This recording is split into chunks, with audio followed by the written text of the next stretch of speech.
Morning students, मैं संजय दुर्गज विकास Bansal academy Bathinda से और हमारे इस ऑफिशियल यूट्यूब चैनल पर आपका हार्दिक अभिनंदन और उम्मीद करता हूं आप सभी सहकुशल होंगे और स्वस्थ होंगे। ठीक है स्टूडेंट्स, आज की क्लास के अंदर हम शुरुआत करते हैं पॉलिटी की।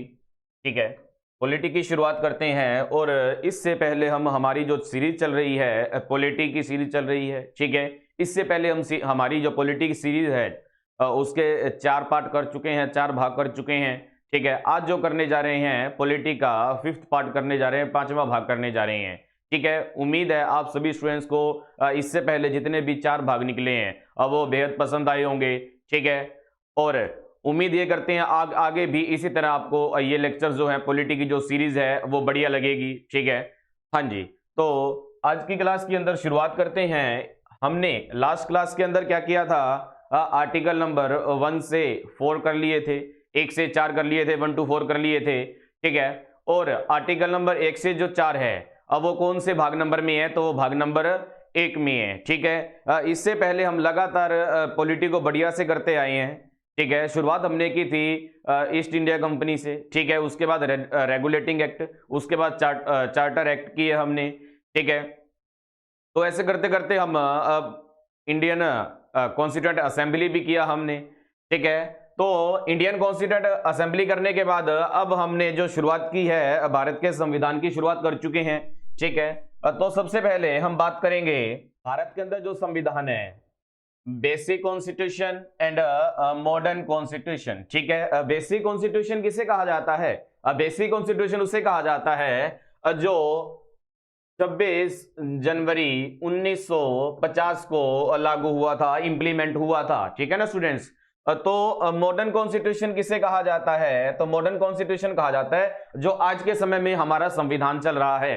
ठीक है, और आज के समय में जो हमारा संविधान चल रहा है और जो बेसिक कॉन्स्टिट्यूशन था वो लगभग गवर्नमेंट ऑफ इंडिया एक्ट 1935 का लगभग 70% से ज्यादा हिस्सा गवर्नमेंट ऑफ इंडिया एक्ट 1935 का है। ठीक है, ये आप ध्यान रखोगे, एग्जाम के अंदर क्वेश्चन बहुत बार आता होता है। ठीक है, अभी ज्यादातर जो पार्ट है, ज्यादातर जो हिस्सा है भारतीय संविधान के अंदर वो किसका है? ठीक है ना, तो गवर्नमेंट ऑफ इंडिया एक्ट 1935 का है। ठीक है, कितना हिस्सा है? मोर देन 70%, 70% से ज्यादा हिस्सा। ठीक है ना, हाँ जी, तो क्वेश्चन ये आएगा भारत का संविधान जो लागू हुआ कब हुआ? 26 जैन 1935 को हुआ। और इसे एक्सेप्ट कब किया गया स्टूडेंट्स?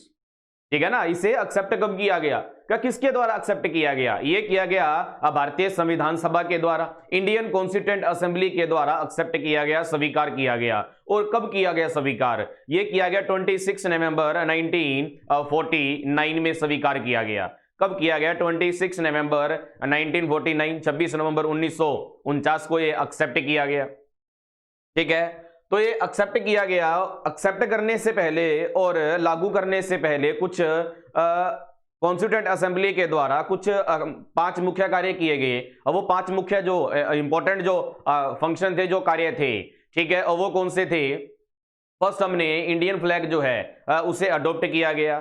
ठीक है ना, इंडियन फ्लैग को अडॉप्ट किया गया। उसके बाद भारत का जो नेशनल एंथम उसे अडॉप्ट किया गया। उसके बाद भारत का जो नेशनल सॉन्ग है उसे अडॉप्ट किया गया। उसके बाद जो हमारा नेक्स्ट जो काम है वो फर्स्ट प्रेसिडेंट ऑफ इंडिया किसके द्वारा अपॉइंट किया गया, किसके द्वारा बनाया गया? तो वो बनाया गया कॉन्स्टिट्यूएंट असेंबली के द्वारा। ठीक है ना, और 5th जो कार्य है वो है नेशनल एम्बलम, किसके द्वारा अडॉप्ट किया गया, स्वीकार किया गया? तो वो किया गया कॉन्स्टिट्यूएंट असेंबली के द्वारा। ये मुख्य कार्य थे। ठीक है ना, ये इस चीज का आप थोड़ा सा ध्यानपूर्वक करिएगा। ठीक है ना, हाँ जी, तो बेसिक कॉन्स्टिट्यूशन 26 जनवरी 1950 को लागू हुआ। और मॉडर्न कॉन्स्टिट्यूशन किसे कहा जाता है? एट प्रेजेंट जो संविधान है उसे कहा जाता है मॉडर्न कॉन्स्टिट्यूशन। ठीक है, ये लागू बेसिक कॉन्स्टिट्यूशन 26 जनवरी 1950 को लागू होता है। ठीक है, और ये जब लागू होता है, जब ये लागू होता है उस समय इसके जो आर्टिकल है ना स्टूडेंट्स, वो कितने होते हैं? ठीक है, तो उस समय इसके जो आर्टिकल है वो है 395। जो इसके भाग हैं, जो इसके पार्ट हैं, ठीक है, जो पार्ट हैं वो कितने थे? ठीक है, तो ये ध्यान से लिखिएगा। 22 बहुत बार एग्जाम के अंदर क्वेश्चन आते होते हैं। जब संविधान लागू हुआ या बेसिक कॉन्स्टिट्यूशन जो है भारत का, उसके अंदर आर्टिकल कितने थे, भाग कितने थे, शेड्यूल कितने थे, ठीक है। हाँ जी, नेक्स्ट है शेड्यूल, नेक्स्ट है स्टूडेंट शेड्यूल, तो शेड्यूल कितने थे, 8 थे, ठीक है। नेक्स्ट जो आर्टिकल हैं, ठीक है, नेक्स्ट जो आर्टिकल एट प्रेजेंट जो आर्टिकल है वो 470, ठीक है। पार्ट जो भाग हैं, तो भाग कितने हैं, 25 हैं।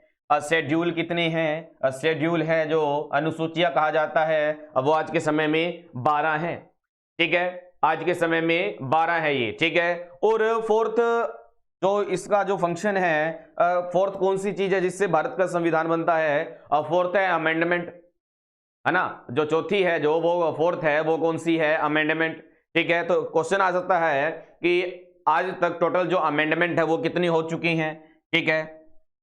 आज तक जो टोटल अमेंडमेंट है वो कितनी हो चुकी है, तो अमेंडमेंट स्टूडेंट्स 105 हो चुकी है या 105 हो चुकी है, ठीक है। ये ध्यान से देखिएगा, ठीक है। और इसके अलावा क्या क्वेश्चन आएगा कि अमेंडमेंट जो है, ये जो अमेंडमेंट है भारत के संविधान के अंदर, ये कहां से लिया गया है, तो स्टूडेंट्स ये ध्यान से लिखिएगा, तो ये लिया गया है साउथ अफ्रीका से, ये लिया गया है साउथ अफ्रीका से, ठीक है। कहां से लिया गया है, साउथ अफ्रीका से लिया गया है। क्या लिया गया है, अमेंडमेंट, ठीक है। क्या लिया गया है, अमेंडमेंट। टोटल कितनी अमेंडमेंट हो चुकी है आजाद भारत में, स्वतंत्र भारत के अंदर, तो 105 संशोधन अमेंडमेंट हो चुकी है। अमेंडमेंट क्या होता है, किसी भी भारत के संविधान के अंदर किसी भी कानून को, किसी भी बिल के अंदर अमेंडमेंट करना, संशोधन करना, परिवर्तन, बदलाव करना, या पहले से कोई बिल बना हुआ है उसे रिमूव करने के बाद उसके अंदर बदलाव करना, नई चीज रिफॉर्म करना या सुधार करना, ठीक है ना, क्या कहलाता है, अमेंडमेंट कहलाता है, ठीक है। उम्मीद है स्टूडेंट्स जितना भी करवाया गया यहां तक आपको सभी को समझ लगा होगा। नेक्स्ट स्टूडेंट्स बात करते हैं, देखिएगा नेक्स्ट, हाँ जी, नेक्स्ट ये देखिएगा,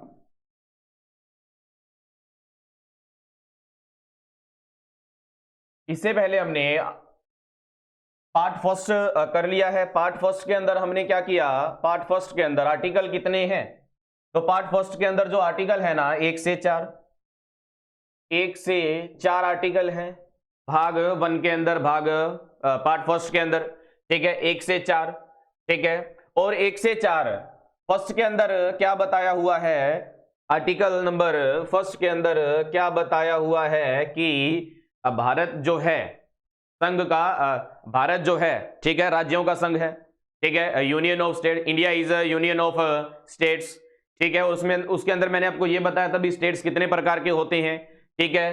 तो स्टेट कितने प्रकार के होते हैं, 3 प्रकार के होते हैं, ठीक है। एक मैंने आपको बताया कन्फेडरेशन, कन्फेडरेशन को कन्फेडरल भी कहा जाता है। क्या कहा जाता है, कन्फेडरल, जिसे हिंदी वाले लिख लेंगे परिसंघ, ठीक है ना, हिंदी वाले लिख लेंगे परिसंघ, ठीक है। और उसके बाद फेडरल, फेडरल के बाद हमने जो थर्ड किया हमने, फेडरल के बाद थर्ड किया यूनियन, ठीक है ना। यूनियन का मतलब भी संघ होता है, फेडरल का मतलब भी संघ होता है, कन्फेडरल या कन्फेडरेशन का मतलब क्या होता है, परिसंघ। और हमने इसको डिटेल में किया था, परिसंघ का मतलब क्या होता है, कन्फेडरल का मतलब क्या होता है, ये हमने डिटेल में किया था, ठीक है ना। तो फिर भी बता देता हूं, ऐसे राज्य जो आसानी से टूट जाएं, और आसानी से टूटने का मतलब यह है कि उसके आसानी से भाग हो जाएं, 1 से 2, 2 से 3, मतलब किसी की भी परमिशन लेने की, किसी की भी एग्रीमेंट करने की, ट्रीटी करने की जरूरत नहीं पड़ेगी। ऐसे राज्य जहां पर राजा लोग जो थे, जैसे मुगलों के समय में ये हुमायूं हुआ, अकबर हुए,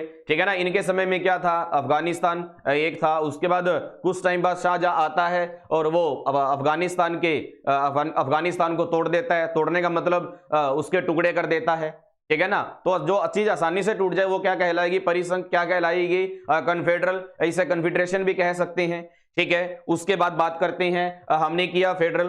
फेडरल जो आसानी से नहीं टूटते, टूट सकते हैं लेकिन आसानी से नहीं। कैसे टूट सकते हैं, ट्रीटी पर साइन करके, एग्रीमेंट करके, ठीक है ना। जैसे मैंने आपको करवाया यूएसएसआर जो था, ठीक है ना, 15 भाग हो गए थे, सबसे बड़ा जो भाग था वो रशिया सामने आया, ठीक है।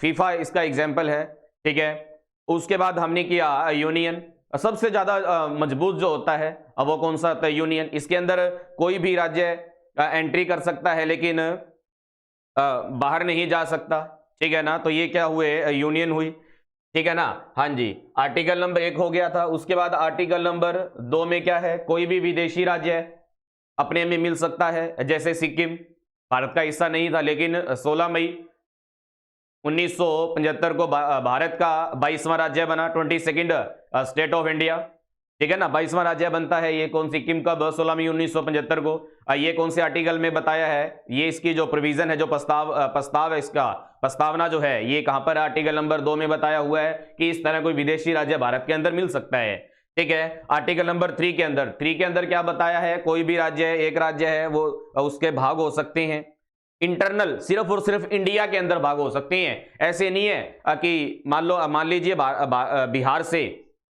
बिहार से अलग हुआ झारखंड, ठीक है, झारखंड अलग हुआ। अब ये नहीं है झारखंड इंडिया से और किसी देश के अंदर जाके ये बोलेगा मैं तो किसी और देश के अंदर जाना चाहता हूं, ऐसा नहीं है। यूनियन के अंदर ऐसा नहीं होता, ठीक है ना। डिवाइडेशन हो सकती है, टुकड़े हो सकते हैं, लेकिन सिर्फ और सिर्फ इंडिया के अंदर, ठीक है। जैसे 15 नवंबर 2000 को बिहार से झारखंड अलग हुआ, ठीक है। यूपी से, उत्तर प्रदेश से उत्तरांचल अलग होता है 9 नवंबर 2000 में। आज उत्तरांचल को उत्तराखंड नेम से जाना जाता है, और उत्तराखंड नेम कब पड़ा? 2008 में, ठीक है। और एक और भाग है मध्य प्रदेश। मध्य प्रदेश एक टुकड़ा था, दूसरा टुकड़ा बना, उसका मतलब वो टूट गया, ठीक है। कौन सा टुकड़ा बना? कौन सा राज्य बना? छत्तीसगढ़ बना। कब बना? 1 नवंबर 2000 को बना, ठीक है ना। तो ये इसकी एग्जांपल है कैसे भारत के टुकड़े हो सकते हैं। इंटरनल इसके पार्ट हो सकते हैं, इंटरनल पार्टीशन हो सकती है, ठीक है ना। वो टुकड़ा बाहर जाके ये नहीं बोलेगा कि मैं चाइना में रहना चाहता हूं, या किसी और, नेपाल में रहना चाहता हूं, या किसी और देश के अंदर रहना चाहता हूं। ऐसा बिल्कुल नहीं है, यूनियन के अंदर इस तरह की स्थितियां नहीं बनती, ठीक है ना, और ये रूल लागू भी नहीं है, ठीक है। उसके बाद जो हमने आर्टिकल नंबर 4 किया, 4 के अंदर क्या है? अगर संसद के अंदर आर्टिकल नंबर 2 और 3 को अप्लाई किया जा रहा है तो वहां पर मजबूरन प्रेसिडेंट को साइन करने पड़ेंगे। अगर वो साइन नहीं करते तो उन्हें इंपीचमेंट के द्वारा हटाया जा सकता है, ठीक है। उसके बाद हटाया जा सकता है, और पार्लियामेंट के अंदर 2 और 3 अगर पास हो रहे हैं, अप्लाई हो रहे हैं, तो वहां पर मेजोरिटी चाहिए होगी, बहुमत चाहिए होगा। कितना? 50% प्लस 1 सीट का, ठीक है ना। 50% प्लस 1 सीट का क्या होगा? मेजोरिटी चाहिए होगी, बहुमत चाहिए होगा, ठीक है ना। उम्मीद है स्टूडेंट्स यहां तक सभी को समझ लगा होगा, ठीक है। नेक्स्ट बात करते हैं, नेक्स्ट देखिएगा, आज करते हैं पार्ट नंबर 2, भाग नंबर 2। किसका भाग नंबर 2? भारतीय संविधान का। पॉलिटी का तो भाग नंबर 5 चल रहा है, संविधान का भाग नंबर 2। और उस भाग नंबर 2 में क्या है? आर्टिकल 5 से 11, ठीक है। कितना है? आर्टिकल 5 से 11, ठीक है। ये ध्यान से, कई बार क्वेश्चन आ जाता है कि भाग नंबर 2 में कितने आर्टिकल हैं, तो आप बताओगे 5 से 11, ठीक है। 5 से 11। तो आर्टिकल 5 की बात करते हैं। सबसे पहले भाग नंबर 2 में क्या है? सिटीजनशिप है। भाग नंबर 2 में क्या है? सिटीजनशिप है, ठीक है। सिटीजनशिप का मतलब नागरिकता, ठीक है। नागरिकता, किसी देश के अंदर किसी नागरिक को विशेष अधिकार देना। किसी देश के अंदर किसी नागरिक को विशेष अधिकार देना क्या कहलाता है? नागरिकता कहलाता है। क्या कहलाता है? नागरिकता कहलाता है, ठीक है। और इंडिया के अंदर क्वेश्चन आया हुआ है कि इंडिया के अंदर जो सिटीजनशिप है, जो नागरिकता है, वो कौन सी है, ठीक है। तो आप बोलोगे सिंगल सिटीजनशिप है, ठीक है ना। एकल नागरिकता है। एकल नागरिकता का मतलब क्या है स्टूडेंट्स? कि भारत का नागरिक बनने के लिए सिर्फ एक बार क्या नागरिकता लेनी पड़ेगी, और वो देश का नागरिक कहलाएगा और राज्य का निवासी कहलाएगा। इसका मतलब क्या है? देश का जो नागरिक है ना, किसी भी राज्य के अंदर अपनी नागरिकता जाहिर कर सकता है, किसी भी देश के अंदर जाके रह सकता है। इसका मतलब क्या है? Single citizenship.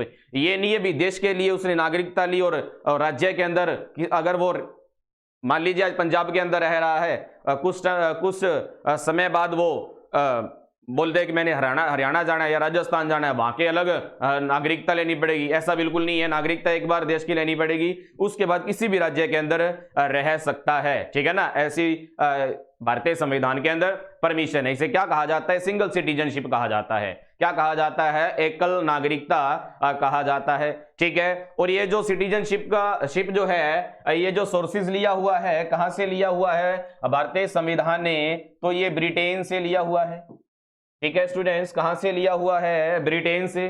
अब क्वेश्चन ये आएगा कि फर्स्ट टाइम भारतीय संविधान के अंदर नागरिकता को लेकर संशोधन कब हुआ, ठीक है ना। पहली बार भारतीय संविधान के अंदर अमेंडमेंट सिटीजनशिप को लेकर कब होता है? तो आप बताओगे वो 1986 में होता है, ठीक है। अब वो कब होता है? 1986 में होता है, ठीक है। भारत की जो नागरिकता है कौन से एक्ट के तहत लागू की गई? तो वो है एक्ट 1955 के तहत लागू की गई, ठीक है ना स्टूडेंट्स। उम्मीद आपको यहां तक सारा का सारा समझ आ रहा होगा और बढ़िया बेहतरीन क्लास चल रही होगी। और आपसे ये रिक्वेस्ट है कि चैनल को लाइक जरूर कीजिएगा, सब्सक्राइब जरूर कीजिएगा और शेयर जरूर कीजिएगा, ठीक है ना। तो स्टूडेंट्स आगे बढ़ते हैं, नेक्स्ट देखिएगा।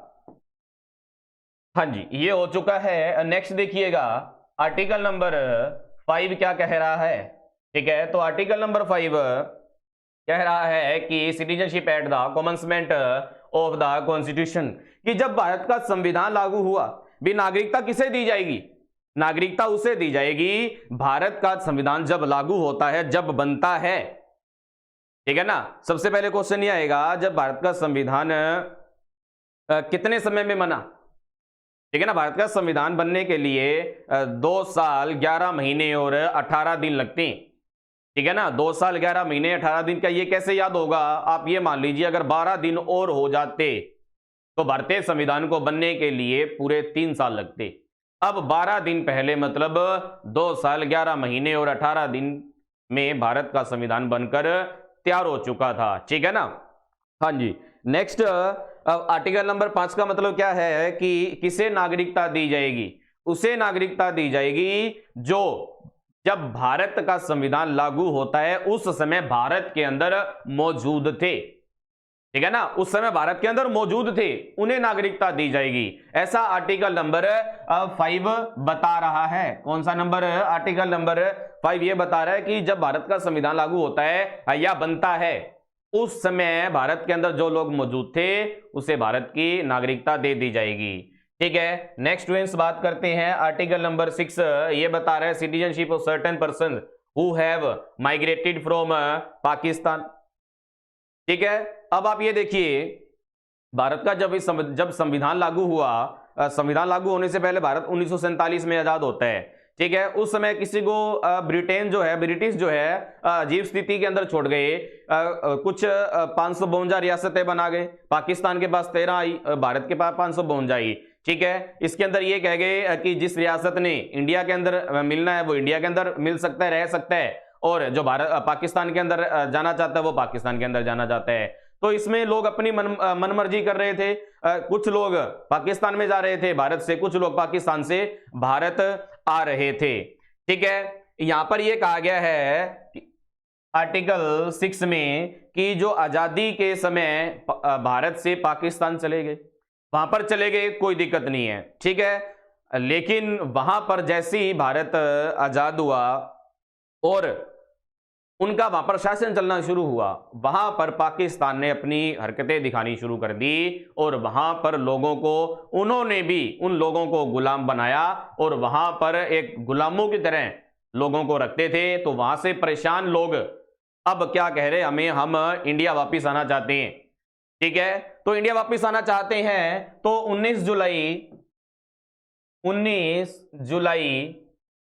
1948 को एक रूल लागू होता है। उस रूल को क्या कहा जाता है? Permit rule. अब इस परमिट रूल का मतलब क्या है? इस परमिट रूल का मतलब क्या है? चाहे वो पाकिस्तान से भारत आ रहा है, चाहे वो भारत से पाकिस्तान जा रहा है। आपने एक फिल्म देखी होगी, भाग मिल्खा भाग, ठीक है। इंडिया और पाकिस्तान के बॉर्डर के बीच में कुछ बहुत ज्यादा कैंप लगे होते हैं और वहां से साउंड के अंदर, स्पीकर के अंदर एक आवाज आती है जिनका रजिस्ट्रेशन हो जाता है। किनका रजिस्ट्रेशन? किसमें रजिस्ट्रेशन? वो परमिट रूल का रजिस्ट्रेशन करवा के पाकिस्तान से भारत, भारत से पाकिस्तान। तो इसे कितने समय का वेट करना पड़ता है? 6 मंथ, 6 महीनों का वेट करना पड़ता है। तो वापिस आते हैं मिल्खा सिंह की फिल्म भाग मिल्खा भाग। तो इंडिया पाकिस्तान के बॉर्डर पे एक रेतीले इलाके पर कैंप लगे होते हैं, वहां पर स्पीकर में जिनका 6 महीने बाद नंबर आ जाता है, उनकी आवाज आती है। ठीक है, और आपने सुना होगा, देखा होगा कि स्पीकर के अंदर मिल्खा सिंह की आवाज आती है। मिल्खा सिंह, और मिल्खा सिंह छोटा होता है उस समय, और वो भागा भागा वहां जाता है। वो आवाज कहां से आती है? स्पीकर से आती है। किसके लिए आती है वो आवाज? ठीक है ना, तो आवाज आती है कि आपके 6 महीने का जो समय है वो कंप्लीट हो चुका है, अब आपको पाकिस्तान से भारत जाने की परमिशन है। और इसी फिल्म में ये बताया कि वहां पर जो लोग रह रहे हैं, जो भारत से पाकिस्तान गए, उस फिल्म में भी ये बताया है कि जैसे वो मिल्खा सिंह के पिताजी को मारते हैं, उसके परिवार को मारते हैं। ठीक है ना, तो वैसी कंडीशन के अंदर परमिट रूल के तहत वो वापिस, परिवार तो उसका खत्म हो जाता है मिल्खा सिंह का वहां, ठीक है ना, उसकी बहन और वो रहते हैं और वापिस आते हैं। वो किससे? Permit rule. परमिट रूल कब लागू हुआ? 19 जुलाई 1948 में। ये ऐसा किसमें बताया गया है? आर्टिकल नंबर 6 में बताया गया है। उम्मीद है स्टूडेंट्स आपको आर्टिकल नंबर 6 समझ आया होगा। नेक्स्ट स्टूडेंट्स बात करते हैं आर्टिकल नंबर 7। ऐसे लोग, उन लोगों को सिटीजनशिप दी जाएगी, नागरिकता दी जाएगी जो संविधान बनने से पहले पाकिस्तान से भारत आ चुके हैं। ठीक है ना, ये आजादी के समय कुछ लोगों को ये पता लगा कि कुछ ये मार्च 1947 में कुछ इस तरह का माहौल बना, कुछ इस तरह का एक इंसिडेंट हुआ कि यहां पर माहौल बनना शुरू हो गया कि यहां पर अब पाकिस्तान और भारत का बंटवारा होगा, और भारत पाकिस्तान ये एक दूसरे से क्या होंगे? आजाद होंगे। ठीक है ना, एक दूसरे से अलग हो जाएंगे। ठीक है, यहां पर माहौल बनना शुरू होता है 6 महीने पहले, लगभग 6 महीने हो चुके हैं मार्च 1947 में। ठीक है, और कुछ लोग कहां चले जाते हैं? भारत से पाकिस्तान चले जाते हैं। ठीक है, लेकिन वहां का माहौल बढ़िया ना होने के कारण वो लोग आजादी के बाद अब भारत आते हैं। ठीक है, तो इसके अंदर आर्टिकल नंबर 7 के अंदर क्या बताया हुआ है? आर्टिकल नंबर 7 के अंदर बताया हुआ है कि ये आजाद भारत संविधान लागू, भारतीय संविधान लागू होने से पहले जो पाकिस्तान से भारत आ गए हैं वो उन्हें क्या दे दी जाएगी? नागरिकता दे दी जाएगी। ठीक है, आगे बढ़ते हैं। Article number 6। ठीक है, आर्टिकल नंबर 8। हाँ जी, 8 कर रहे हैं। आर्टिकल नंबर 8 इसमें है citizenship of certain persons of Indian origin residing outside India. ठीक है, इसमें यह कहा जा रहा है अगर कोई भारत का नागरिक विदेश में घूमने के लिए गया है या किसी काम की वजह से वो कुछ टाइम वहां रह रहा है, अपना काम कर रहा है, बिजनेस को लेके वहां रह रहा है, तो उसके अंदर क्या है कि वहां पर जो भारतीय नागरिकता, इंडियन सिटीजनशिप है, वो अबोलिश नहीं की जाएगी, समाप्त नहीं की जाएगी। ठीक है ना, आर्टिकल नंबर 8 में ये बता रहे हैं। स्टूडेंट्स नेक्स्ट बढ़ते हैं। Article number 9। People voluntary acquiring citizenship of foreign country will not be citizenship of India. ठीक है, अगर वो परमानेंट रूप से वहां रह रहा है तो यहाँ की नागरिकता नहीं समाप्त नहीं की जाएगी। आर्टिकल नंबर देखिए आप, article number 10। Any person who is considered a citizen of India under any of the provisions of the part shall continue to be citizens and will also be subject to any law made by the parliament। Parliament के अंदर ये पारित किया हुआ है कि article number 10 जो है, आर्टिकल नंबर 10 जो है, अगर नागरिकता तब तक नहीं समाप्त की जाएगी जब तक कोई भी ये देशद्रोही काम अगर करते हैं तो यहाँ की नागरिकता समाप्त कर दी जाएगी। ठीक है ना, देशद्रोही काम, कुछ कानून, भारतीय कानून के खिलाफ चलना, कुछ अनलीगल काम करना। ठीक है, जैसे भारत और चाइना की लड़ाई हो रही है, ठीक है, तो यहाँ का नागरिक जाके, यहाँ का जो सिपाही है, सैनिक जाके वहां के चाइना के साथ मिलता है, या कुछ इस तरह की स्थिति बनती है कि इंडियन को लगे, भारतीय को लगे, इंडियन गवर्नमेंट को लगे कि ये इंडिया के साथ नहीं, ये चाइना के साथ है। ठीक है, तो वो क्या हुआ? देशद्रोही काम हुआ। ठीक है ना। किसी और देश के साथ होना क्या होता है, देशद्रोही काम। और बहुत से काम होते हैं देशद्रोही काम के, देशद्रोही साबित करने के लिए, ठीक है ना। तो उसमें आर्टिकल नंबर 10 में ये बताया हुआ है, ठीक है। अगर देशद्रोही काम करता है तो भारत की नागरिकता समाप्त कर दी जाएगी, अगर वो देशद्रोही काम नहीं करता तो नागरिकता समाप्त नहीं की जाएगी, भारत का नागरिक बना रहेगा। नेक्स्ट स्टूडेंट्स बात करेंगे article number 11, parliament to regulate the right to citizenship by law. ठीक है, आर्टिकल नंबर 11 में क्या बताया जा रहा है कि पार्लियामेंट को, भारत की संसद को नागरिकता के रिलेटेड कानून बनाने की परमिशन है। कानून कौन बना सकता है? नागरिकता को लेके वो संसद बना सकता है। और संसद ने जो जिम्मेवारी दी हुई है वो किसको? होम मिनिस्ट्री को। ठीक है, किसे? होम मिनिस्ट्री को, होम मिनिस्ट्री। ठीक है, और एट प्रेजेंट जो होम मिनिस्टर जो है वो कौन है? अमित शाह। वो कौन है? अमित शाह। ठीक है, हाँ जी।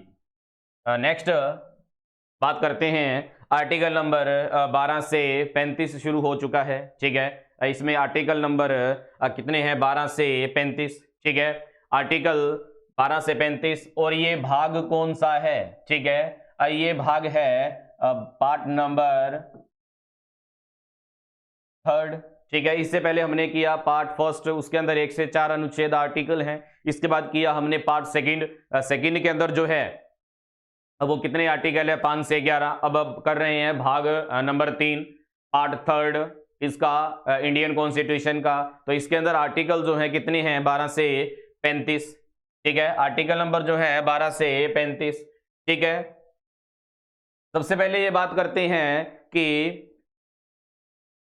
पार्ट नंबर 3 में आर्टिकल है 12 से 35, और इसके अंदर किसके बारे में बताया हुआ है? इसके अंदर बताया है फंडामेंटल के बारे में।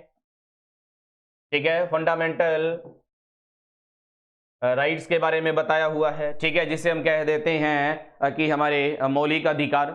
क्या कह देते हैं? मौलिक अधिकार कह देते हैं। मौलिक, मूल मतलब बेस। बेस किसे कहा जाता है? ऐसी चीजें जो हमें, हमारे जो हमारी जो लाइफ है उसे जीने के लिए कुछ अधिकार, ठीक है ना, ऐसे अधिकार है जो इंसान है, जो ह्यूमन है, उसका बेस। ठीक है, उसका बेस, आधार, जीने का अधिकार, लाइफ को स्पेंड करने का अधिकार, जीवन व्यतीत करने का अधिकार, क्या कहलाता है? ये मौलिक अधिकार। मौलिक अधिकार, फंडामेंटल राइट, हमें बोलने का अधिकार, हमें स्पीच करने का अधिकार, हमें किसी भी धर्म को अपनाने का अधिकार, ठीक है ना, हमें किसी के सामने एक्सप्रेस करने का अधिकार। ठीक है ना, एक्सप्रेस करना मतलब किसी के सामने हमारी बात रखना, खुद को व्यक्त करवाना। ठीक है, किसी के सामने बात रखने का अधिकार। ठीक है, इस तरह की ये जो पॉइंट है इसे क्या कहा जाता है? राइट कहा जाता है, अधिकार कहा जाता है। और ये इंसान के जीने के लिए सबसे ज्यादा जो जरूरी है वो फंडामेंटल राइट्स हैं। ठीक है ना, इंसान को जीने के लिए सबसे ज्यादा फंडामेंटल जरूरी है। आज हम पढ़ रहे हैं वो हमारा क्या है? फंडामेंटल। वो हमारा क्या है? लाइफ जीने का बेस है। हम बिजनेस कर रहे हैं वो हमारा क्या है? फंडामेंटल। फंडामेंटल मतलब मूल, फंडामेंटल राइट, मूल अधिकार। बिजनेस करना हमारा क्या है? मूल अधिकार है। आज आप पढ़ रहे हो, हम टीच कर रहे हैं, ये हमारा क्या है? मौलिक अधिकार है, फंडामेंटल है। आप हमारी बात आप तक पहुंचा पा रहे हैं, ये क्या है? हमारा फंडामेंटल राइट है, ये मौलिक अधिकार है। ठीक है ना, तो इसे मौलिक अधिकार कहा जाता है। अब सबसे पहले क्वेश्चन ये बनेगा कि पूरे वर्ल्ड के अंदर मौलिक अधिकार की जो शुरुआत होती है, डिमांड, वो कब शुरू होती है? डिमांड कब रखी जाती है? तो वो डिमांड रखी जाती है 1215 में। कहां पर? ब्रिटेन के अंदर। ठीक है, कहां पर? ब्रिटेन के अंदर। किसके द्वारा? ब्रिटेन में उस समय राजा था किंग जॉन, राजा का नाम है किंग जॉन। इसके द्वारा डिमांड रखी गई। ठीक है, किसके लिए? फंडामेंटल राइट के लिए। ठीक है, लेकिन उस समय जब ब्रिटेन 1215 में ब्रिटेन के राजा ने डिमांड रखी, उस समय इसे फंडामेंटल राइट के नेम से नहीं पहचाना जाता था, नहीं जाना जाता था। तो इसे उस समय जाना जाता था मैग्ना कार्टा। ठीक है, किस नेम से जाना जाता था? Magna carta. इसे मैग्ना कार्टा नेम से जाना जाता था। ठीक है, मैग्ना कार्टा नेम से जाना जाता था। अब इसका मतलब है कि मैग्ना का मतलब ग्रेट। ठीक है। ओकाटा का मतलब क्या है? चार्टर, मतलब एक महान चार्टर, एक महान दस्तावेज, ग्रेट चार्टर, एक महान दस्तावेज कहा गया मैग्ना कार्टा। ठीक है, इस नाम से फेमस हुआ ये मैग्ना कार्टा। क्वेश्चन आएगा भारतीय संविधान के अंदर कौन से भाग को मैग्ना कार्टा कहा जाता है? तो भारतीय संविधान के अंदर पार्ट नंबर 3 को मैग्ना कार्टा कहा जाता है। क्या कहा जाता है स्टूडेंट्स? मैग्ना कार्टा कहा जाता है। इसके बाद 1787 में यूएसए के अंदर इसकी डिमांड होती है, यूएसए पार्लियामेंट के अंदर इसकी डिमांड होती है और उस पर डिस्कशन होता है। किस पर डिस्कशन होता है? मैग्ना कार्टा पर। ठीक है ना, मैग्ना कार्टा फंडामेंटल राइट पर डिस्कशन होता है और इसे अप्रूवल कब मिलती है? 1791 में इसे अप्रूवल मिलती है। किसे? Fundamental right. लेकिन उस समय किस नेम से जाना जाता था? मैग्ना कार्टा के नेम से जाना जाता था। ठीक है, हाँ जी। लेकिन यूएसए में जब वो पास हुआ, जब ये पारित होता है बिल, तो ये किस नेम से जाना जाता था? अब ये मैग्ना कार्टा के नेम से नहीं जाना जा रहा, ठीक है ना, फंडामेंटल राइट के नेम से नहीं जाना जा रहा, अब ये जाना जा रहा है बिल ऑफ राइट्स। अब ये जाना जाता है बिल ऑफ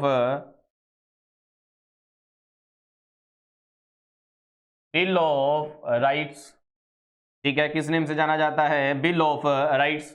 ठीक है, हाँ जी। मैग्ना कार्टा संबंधित है किससे? ब्रिटेन से।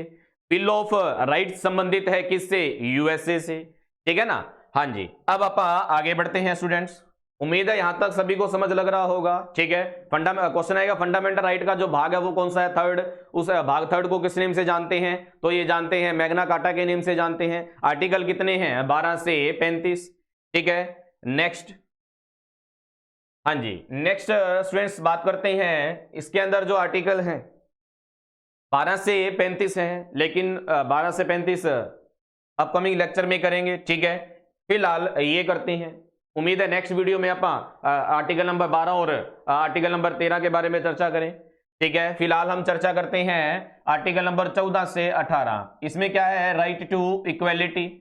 ठीक है, यहां पर समानता को लेके बात कही गई है। ठीक है, समानता को लेके बात कही गई है। ठीक है, नेक्स्ट फ्रीडम, हमारा जो अधिकार है स्वतंत्रता, स्वतंत्रता से हम रह सकते हैं, स्वतंत्रता से हम बोल सकते हैं।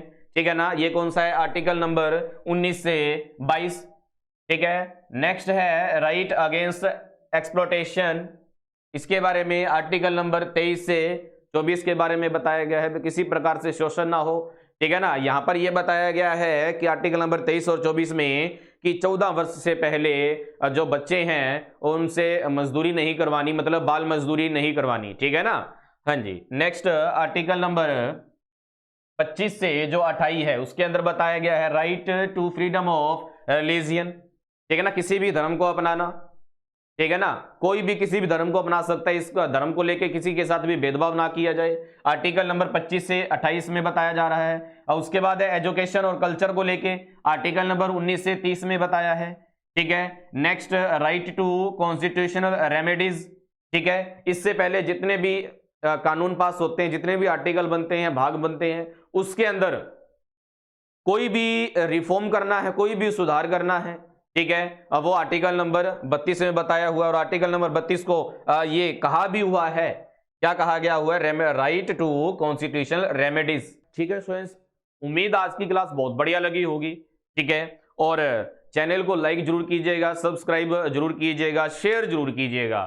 ठीक है ना, हाँ जी। तो स्टूडेंट्स आज के लिए इतना ही, धन्यवाद।